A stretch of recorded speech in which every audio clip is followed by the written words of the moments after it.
난 후에 저는 개인적으로 한 주 내내 고심이 되어졌습니다. 왜냐하면 당시 철학과 종교 또 우상이 가득했던 아덴 도시에 그때의 그 철학이라든지 사상이라든지 사조들과 맞서서 당당하게 복음을 전하던 그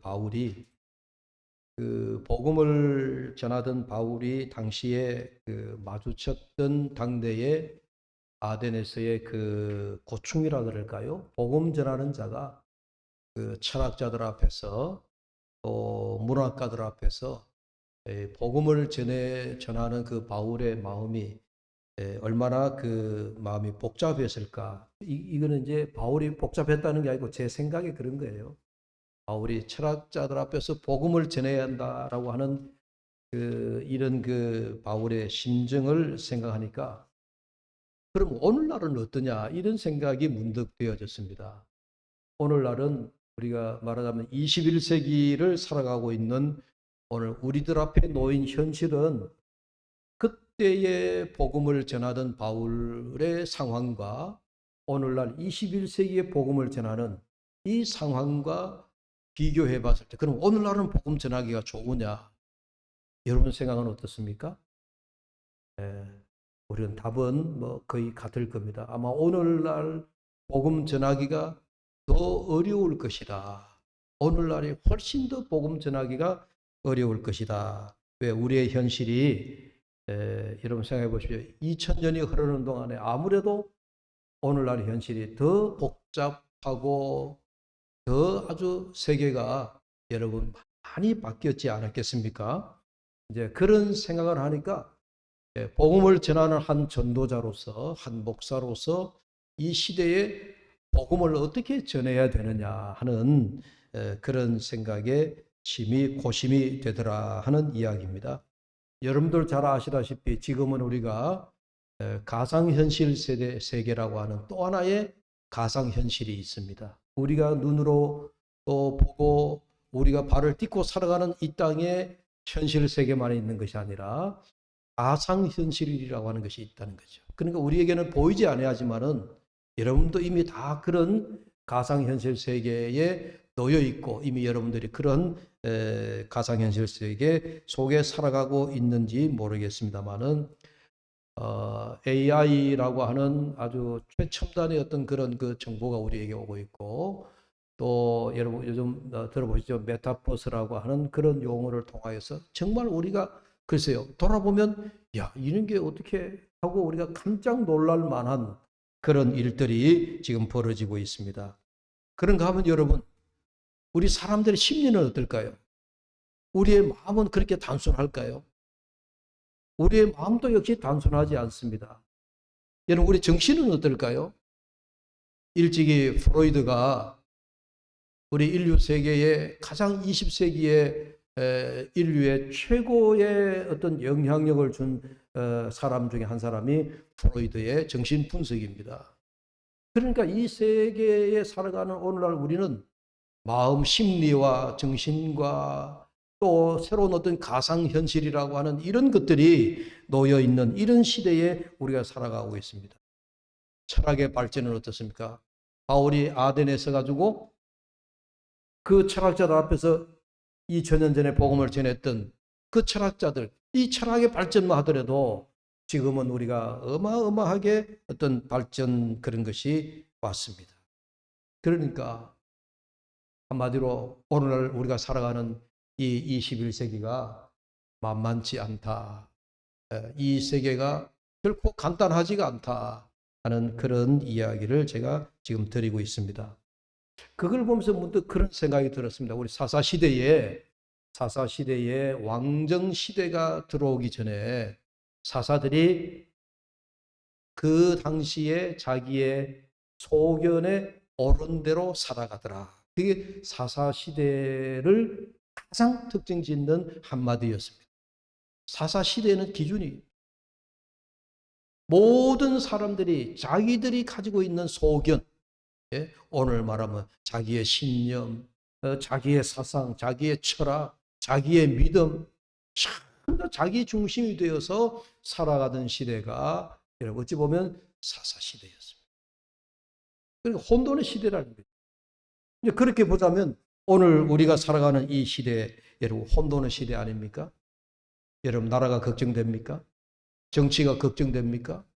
나라 민족의 앞날이 걱정됩니까?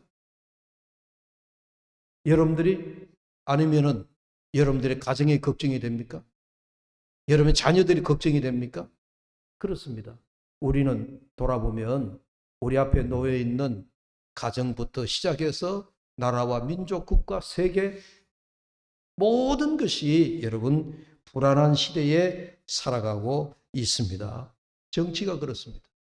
나라가 그렇습니다. 그러면 여러분 교회는 어떻습니까? 오늘날 우리 교회도 마찬가지입니다. 지금 여러분 한국 교회가 처한 현실이 여러분 교회 곳곳에서 교회를 향한 그런 걱정하는 소리가 여러분 많습니다. 우리 교회뿐만 아니라 우리 한국 교회가 전반적으로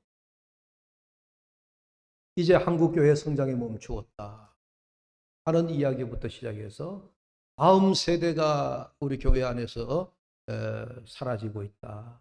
지금 우리 교회 안에 어느 교회 할 것 없이 30대, 40대 중간층이 다 사라졌습니다.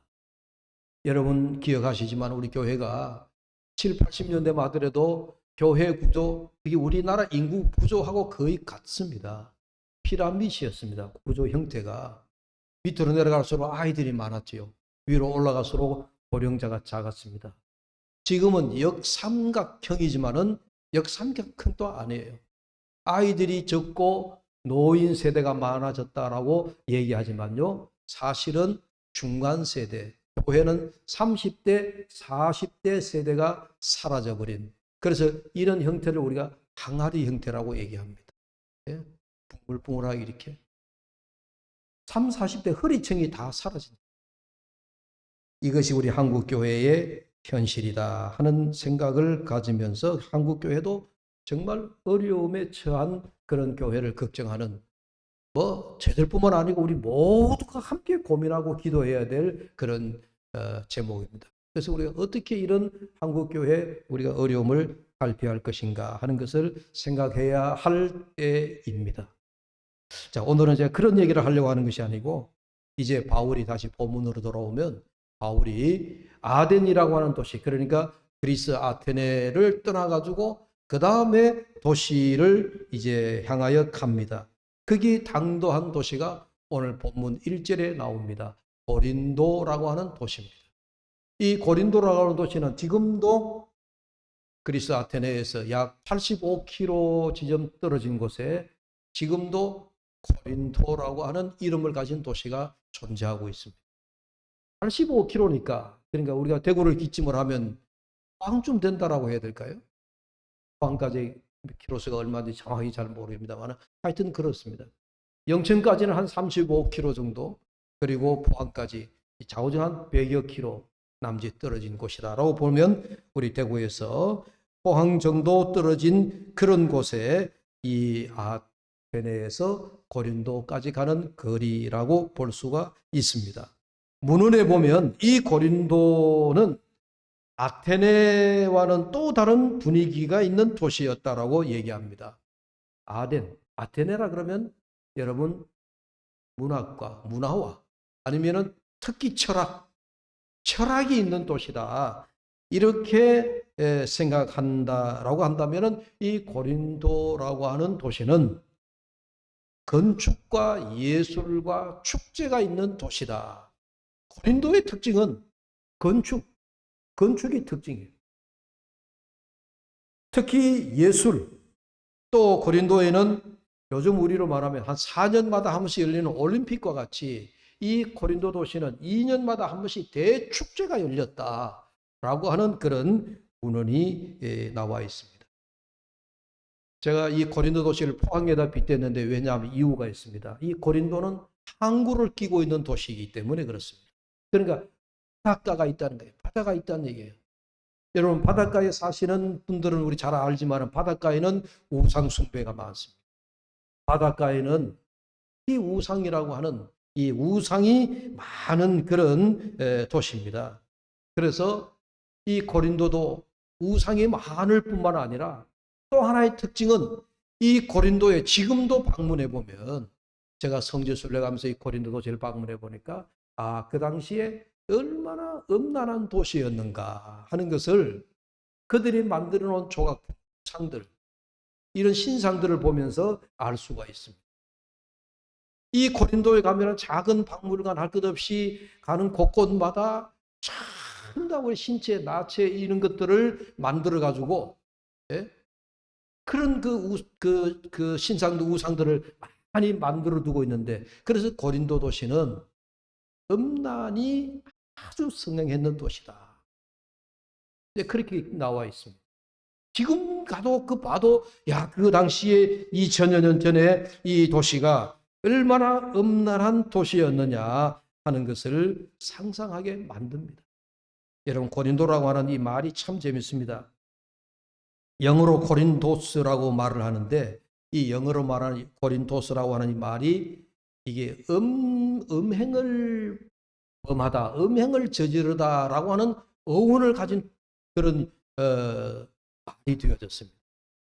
그러니까 고린도라고 하는 그 이름에서 우리가 오늘 사용하는 영어를 사용하는 그 단어 중에 그게 어원이 되어졌습니다. 고린도라 그러면 그 도시를 생각하면 그 도시는 음행의 도시다, 아주 음란한 도시다라고 하는 그런 거에서 유추가 되어가지고, 그 말이 오늘날 여러분 우리에게 단어 어원을 생성하게 하게끔 하는 그런 용어를 만들어냈다는 얘기예요.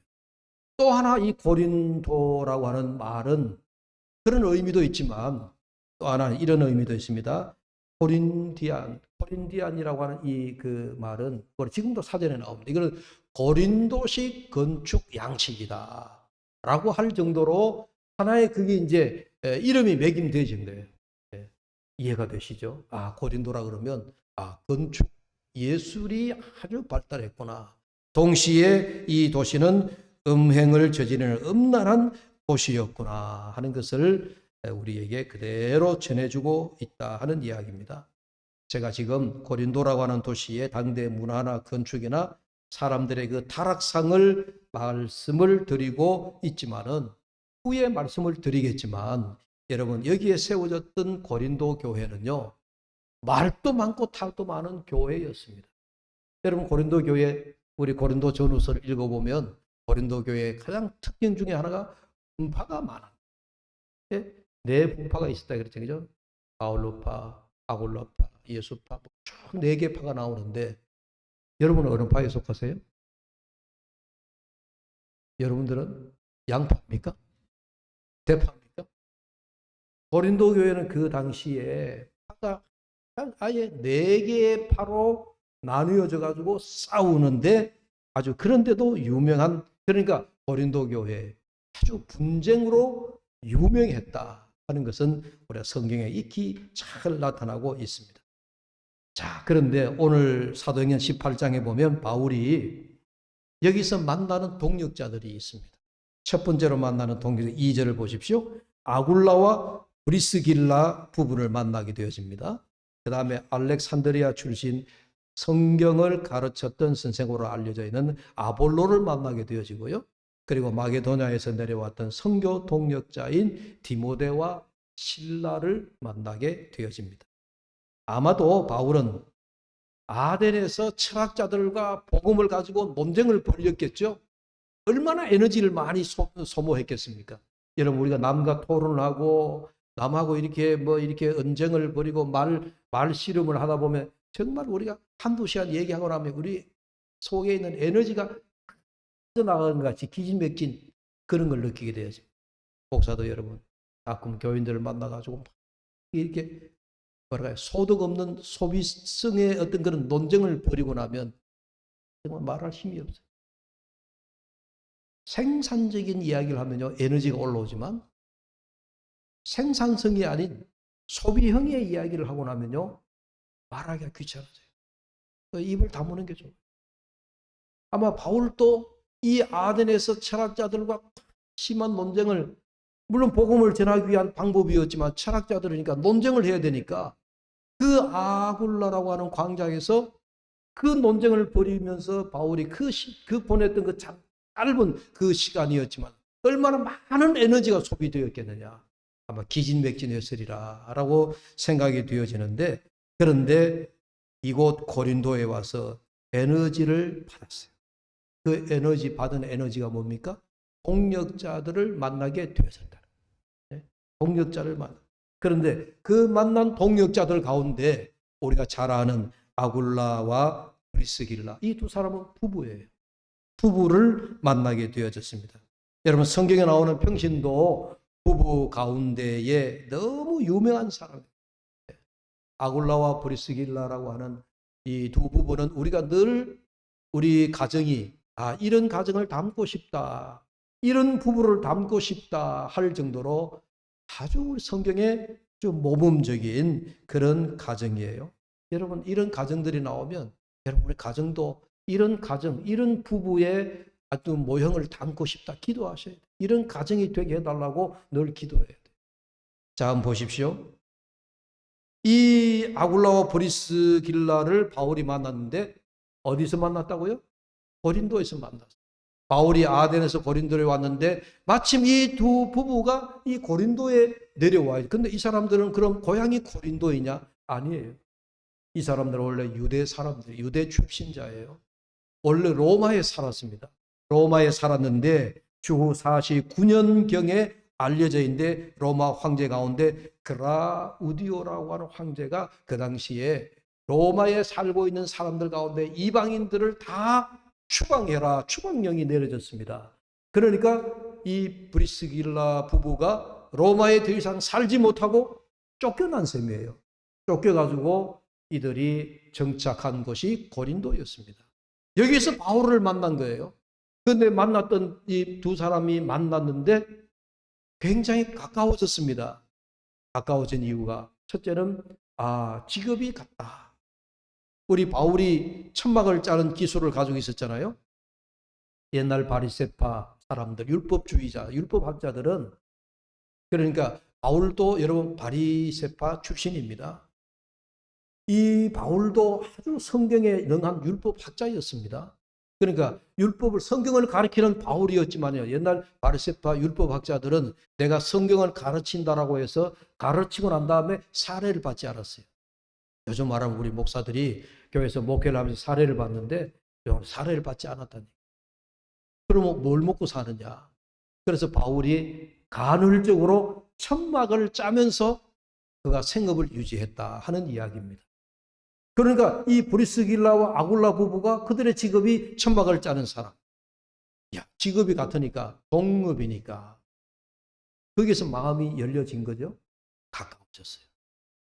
또 이들이 유대 사람, 유대 출신자들이니까 요즘 우리로 말하면 고향이 같다라고 하는 것 때문에 또 동질성이 있잖아요. 그래서 이 바울과 가까워졌습니다. 아무튼 바울이 이들을 만났는데 수없이 가까워졌어요. 우리는 바울은 최초 선교사라고 얘기합니다. 그리고 바울을 오늘날로 말하면 우리가 자비랑 선교사라고 이야기를 합니다. 바울은 천막을 짜가면서 복음을 전했습니다. 그 시대는 그렇게 되어 했습니다. 그래서 오늘날에도 우리가 이 바울의 선교형을 모델로 삼아서 선교사들 가운데 우리가 교회에서 지원을 해서 가는 우리가 그 선교사도 있지만 일종의 평신도 선교사라고 해서 평신도들 가운데 선교의 부름을 받아가지고 타 지역에 가서 자기의 잡을 가지고 그러면서 그곳에서 복음을 전하는, 소위 말해서 평신도 선교사, 이런 선교사들이 오늘날 자비랑 선교사로, 그런 자비랑 선교사, 평신도 선교사도 여러분 우리 세계 각곳에 많이 흩어져 있습니다. 그런 것이라고 하는 것이고요. 후일에 이 바울이 이 브리스길라 부부를 회고하기를 이렇게 회고를 합니다. 로마서 16장 2절과 3절 말씀을 보시면 제가 읽어보겠습니다. 너희는 그리스도 예수 안에서 나의 동력자들인 브리스가와 아굴라에게 문안하라. 그들은 내 목숨을 위하여 자기들의 목까지도 내어놓았나니 나뿐 아니라 이방인의 모든 교회도 그들에게 감사하느니라. 로마서 16장은 바울이 마지막 자기 그 일생을 회고하면서 지금까지 자기와 함께 선교했던 선교자들뿐만 아니라 자기가 선교하는 데 도왔던 협력자들, 동역자들 등등 많은 사람들의 이야기를, 사람들의 이름이 로마서 16장에는 구체적으로 수십 명의 이름이 거론되고 있습니다. 그 가운데 바울이 브리스길라 이 부부를 가리켜서 내 목숨을 위하여 자기들의 목까지도 내어 놓았나니. 그러니까 여러분, 이 두 부부는 바울을 위하여서 내 생명도 아끼지 않겠다 하는 그런 사람이었다. 이 바울이 회고하면서 그들을 그렇게 회고를 한 것입니다.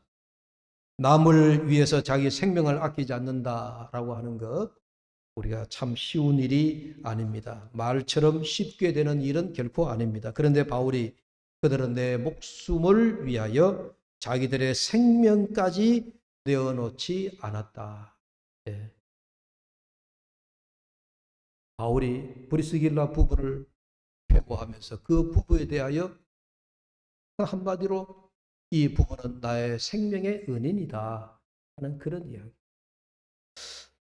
목회를 하다 보면 간혹 그런 우리 성도들이 있습니다. 목회자를 위하여서 정말 자기의 목숨도 아끼지 아니하고 목회자와 함께하는 그런 성도가 있습니다.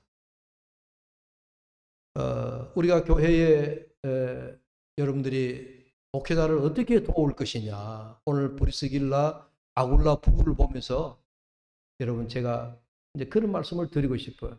여러분들이 우리 모두가 하나님 나라를 위하여 하나님 나라를 이 땅에 세워가는 하나님의 일꾼들인데, 근데 여러분들이 하나님 나라를 구체적으로 여러분들이 어떻게 세워갈 것이냐, 그 가운데 참 좋은 방법 중 하나가 목회자를 잘 돕는 것이 하나님 나라를 세워가는 일이다. 아멘입니까? 네. 목회자를 잘 돕는 일. 다시 말하면 목회자와 함께 동력자가 되는 것. 예. 브리스길라 아굴라 부부가 여러분 그들의 직업 천막만 짜면서 그들의 생업을 위하여 살아갔습니다. 그러나 선교사 바울을 만나자 바울을 위해서 그들의 목숨까지 내어놓지 않는 귀한 동력자가 되었다. 바울을 위하여서 동력자가 되는 그 길이 하나님 나라를 세우는 그런 동업자가 되는 길이에요. 그래서 저는 오늘 말씀에 여러분들에게 세 가지를 어떻게 하면 목회자와 동역자가 될 수 있느냐라고 했을 때 간단하게 세 가지를 제가 묵상하면서 우리 교회는 여러분들이 이런 동역자가 되면 좋겠다라고 하는 마음에 감동이 왔어요. 첫째가 기도의 동력, 두 번째는 물질의 동역자예요. 세 번째는 마음의 동역자가 되는 길이에요. 이것도 제가 임의로 꾸며낸 얘기는 아닙니다. 다 성경에 있는 이야기입니다. 여러분, 기도의 동력자가 된다라고 하는 것. 여러분, 우리 교회 공동체는 예수님이 우리의 머리가 되시고 저와 우리 교우들, 목사와 우리 교우들은 다 주님의 지체이다라고 하는 것을 우리가 잘 압니다. 항상 우리의 주인은 예수님이에요. 예수님이 우리 주인이 되는 거예요. 목사가 주인이 아니에요. 예수님이 주인이고 우리는 다 그분의 지체이다 하는 얘기입니다. 그렇다면 여러분 교회를 사랑하십시오. 주님의 몸된 교회를 여러분들이 죽도록 사랑하십시오. 목사님, 우리 교회가 어디 있습니까? 건물도 없고 아무것도 없는데요. 보이지 않는 교회라 하더라도 여러분들이 교회를 죽도록 사랑하셔야 돼요. 여러분이 우리 두레 교회를 내 교회다라고 하는 여러분 전제를 꼭 이거 빼먹으면 안 됩니다. 예수님이 따라합시다. 예수님이 우리의 주인이시다. 예수님이 우리의 주인이시지만은 우리의 교회의 주인은 여러분이다라고 생각하세요. 그 전제는 예수님 주인이다라는 거 빼먹으시면 안 돼요. 그러면 또 아주 문제가 심각해져요. 주인인 예수님, 본 주인은 빼버리면 그건 절대로 안 되고, 대구 두레교회에, 우리의 교회 공동체의, 우리 각지체의 주인은 내다 하는 것을 꼭 여러분들이 생각해 주십사 하는 얘기예요. 여러분, 미국의 대통령 존 F 케네디 대통령의 연설 가운데에 아주 감동적인 연설이 있습니다. 조국이 여러분들을 위하여 무엇을 해 줄 것인가를 기대하지 말고, 뭐라고요? 내가 조국을 위해서 무엇을 할 것인가를 생각하라. 이게 존 F 케네디 대통령이 연설한 것, 아주 유명한 연설이에요. 이 말씀을 우리 교회에 적용한다면, 제가 말씀을 드린다면, 교회가 여러분들을 위해서 뭘 해줄 것인가 생각하기 전에 내가 교회를 위해서 무엇을 할 것인가, 언제나 이것을 여러분들이 기억해 하셔야 됩니다. 이게 뒤바뀌어 버리면 안 돼. 이게 뒤바뀌어 버리면 교회가 나한테 뭐 해주는 거 없나? 교회가 나한테 뭘 해준 게 있어야지. 목사가 나한테 뭘 해준 거 있어야지. 관심 가져준 거 있어야지. 그러면 여러분 언제까지나 여러분들은 교회에 나그네밖에 안 되는 거예요. 여러분 주인이 안 되는 거예요. 여러분이 주인이 되기 위해서는 내가 교회를 위해서 뭘 할 것인가?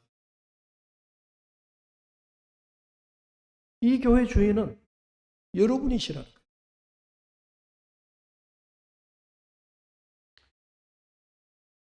여러분들이 여러분의 목사를 사랑해 달라 하면 제가 사랑받을 짓을 해야 사랑하지, 이렇게 여러분들이 좀 반론이 있을는지 모르지만, 여러분 교회 목사가 교회 독재자가 되어서는 안 되죠. 목사가 교회 1인자가 되어서는 안 되죠. 그런 교회는 되어서도 안 되고 있을 수도 없는 이야기. 그러나 교회 공동체를 이끌어가는데 제일 중요한 자는 목사예요. 여러분들의 영적 리더는 목사예요. 그래서 여러분들이 영적 리더자인 목사를 사랑해 주시라. 그 사랑하시는 방법이 여러분들의 목사를 여러분들을 위해서 기도해 주는 동력자가 되는 길입니다. 그래서 기도의 동력자가 되시라. 기도의 동력자가 되자 하는 그 말입니다. 여러분, 목사가 힘을 잃어버리면요, 교회 전체가 힘을 잃어버려요. 목사가 힘을 잃어버리면 여러분, 양들도 정말 뭘 먹어야 되지? 꼴을 어디서 먹어야 되지? 이런 짝이 돼버려요. 제가 중요해서 그렇다라는 얘기가 아니고, 교회 공동체의 영적 리더인 목사가 여러분 힘을 잃지 아니하도록 여러분들이 기도해 주시고, 또 목사는 여러분들의 기도에 사랑의 힘을 먹고 목회를 하는 거예요. 그런 의미에서 여러분들이 기도의 동력자가 되어달라 하는 말씀이고요. 두 번째는 물질의 동력자가 돼. 이 말은 참 조심스러운데요. 이게 성경에 나와 있는 말씀입니다. 빌립보서 2장 5절에 보면, 그러나 에바브로디도를 너희에게 보내는 것이 너희 필요한 줄로 생각하노니 그는 나의 형제요 함께 수고하고 함께 군사된 자요 너희 사자로 내가 설 것을 돕는 자라. 빌립보 교회를 개척했던 바울이 그 빌립보 교회에 나중에 편지를 쓸 때에 그런 이야기를 한 거예요. 바울이 빌립보 교회를 생각할 때 항상 너희가 내가 사역하는데 필요한 것을 항상 너희 언제나 공급해 주었다. 여기만 있는 게 아니에요. 빌립보서 4장 16절에도 보면 데살로니가에 있을 때에도 너희가 한 번뿐 아니라 두 번이나 나의 쓸 것을 보내었느니라. 빌립보 교회가 사도 바울에게 사역비를 보내주었다라고 하는 기록입니다. 그래서 저는 늘 고마움을 가지죠. 제가 우리 교회 목회하면서 여러분, 제가 목회하는 동안에 늘 여러분들이 제 생활비와 사례비를 주면서 목사님이 목사가 목회할 수 있도록 해주는 일, 참 고마운 일이죠. 이렇게 물질의 동력자가 되는 거, 이거 아주 성경적입니다. 성경적입니다. 바울이 비록 자비랑 선교사로 그렇게 평생을 사역을 했지만은 그 당시에는 바울이 자기 자비랑 선교만으로 할 수가 있었겠습니까? 그래서 바울에게 늘 이렇게 쓸 것을 공급해주는 교회가 있었고 개인이 있더라 하는 이야기입니다. 그래서 여러분들이 사업을 잘 되고 여러분들이 삶이 풍요롭게 되어지고 그러실 때마다 여러분들이 내가 물질의 동력자가 되어야 되겠다. 하나님께서 내 사업을 이렇게 번창하게 하시는 것, 우리의 가정이 풍요롭게 하게 해주시는 것, 이거 나만 잘 먹고 살라고 하는 것이 아니구나. 이게 하나님 나라를 위하여서 내가 물질의 동력자가 되라 하는 것이로구나. 할렐루야. 예, 여러분 그렇게 생각하실 수 있어야 돼요. 마지막으로 세 번째, 마음의 동력자가 되라 하는 말씀입니다. 고린도전서 16장 18절에 그들이 나와 너희 마음을 시원하게 하였으니 그러므로 너희는 이런 사람을 알아주라. 잠언서 25장 13절에 보니까 충성된 사자는 그를 보낸 이에게 마치 추수하는 날의 얼음 냉수 같아서 능히 그 주인의 마음을 시원하게 하느니라. 마음을 시원하게 해줬다. 제가 왜 이런 마음이 드는지 모르겠지만 여러분들 저와 함께 동력자가 되는, 제가 대구 두레교회 목회하는 동안에 여러분들 나와 함께 두레교회 동력자가 되는 이 길에는 목사님과 함께 마음을 시원하게 해야 돼요. 사람을 만날 때 그 마음이 갑갑하면 여러분 심장이 터질 것 같습니다. 그러나 어떤 사람을 만나면 싱글벙글 마음이 시원해서, 여러분 어떤 것이 더 에너지가 나오는 마음이겠습니까? 만나서 마음이 터질 것 같이 답답한 그런 마음이 여러분 에너지가 나오는 마음입니까? 만나면서 헤어지면서 우리 다음번에 또 만납시다. 다음번에 만나서 또 하나님 나라 일을 만들어 갑시다. 주의 나라를 세우는 일에 우리가 함께 동력합시다. 여러분 그러면서 에너지를 주는 마음이, 여러분 그런 마음이 에너지가 우리에게 솟아오르게 하는 마음이 아니겠습니까? 이런 마음들이 여러분 우리가 함께 마음을 나누는 시원한 동력자가 되는 길이다 라고 생각합니다. 이제 말씀을 맺습니다. 사랑하는 여러분, 오늘 우리가 브리스길라와 아굴라 부부를 보면서 그들이 바울 선교사, 바울의 사역자를 도우면서 하나님 나라를 세워갔던 것처럼 오늘 여러분들 직업이 무엇이든가, 여러분들이 전공이 무엇이든가, 여러분들이 하는 일이 무엇이든가, 여러분 목회자를 잘 도와서 협력해서 하나님 나라를 세워가는 일, 그 일이 곧 여러분들이 주의 나라를 세워가는 일인 줄로 믿습니다. 기도합시다. 하나님 아버지 감사합니다. 우리 교회가 하나님이 기뻐하시는 교회 공동체가 되는 길은 기도의 동력자가 되는 길이요, 물질의 동력자가 되는 길이요, 마음을 시원케 하는 동력자가 되는 길입니다. 우리 모든 성도들이 함께 귀한 동력자 사명을 감당케 하여 주시옵소서. 예수님의 이름으로 기도하옵나이다. 아멘. 333장 찬송을 드리겠습니다.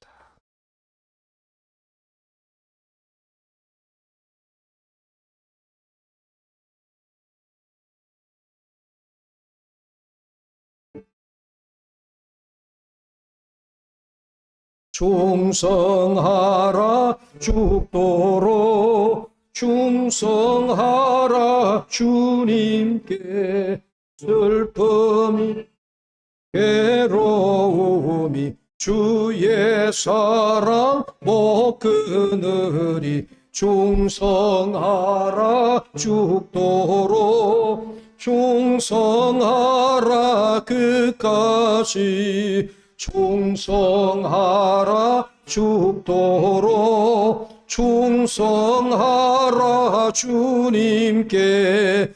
찬란하다 조멸류가 들려온다 주의 음성. 충성하라 죽도록, 충성하라 끝까지 충성하라 죽도록 충성하라 주님께 항상 내가 주님 나를 도우소서 충성하라 죽도록 충성하리 끝까지 아멘.